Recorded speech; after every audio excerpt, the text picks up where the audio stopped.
Okay, you want to talk about the sodium where there were valves and pump seals.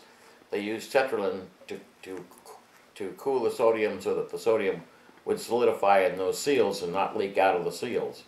But apparently the Tetralin leaked into the sodium and was circulated through the reactor, and eventually it formed kind of a tar, and it plugged up several of the holes where the sodium went up past the fuel. Didn't plug them up completely, but it slowed it down enough that caused the cladding to eventually fail. So but as far as I know, there was still enough sodium there to the fuel itself didn't melt, so there wouldn't be like fission products.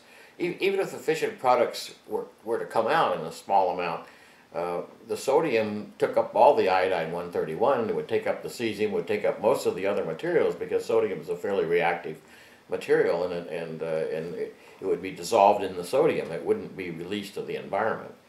The only time that I remember any contamination in the reactor high bay, physical high bay itself, was the time that the wash cell incident, and that was sodium and water, and that caused a fire and spread some radioactive sodium around the high bay.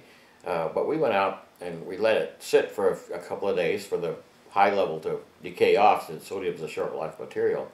And we went out with typical decontamination things, and we cleaned up the high bay, and we're working in it within a few days.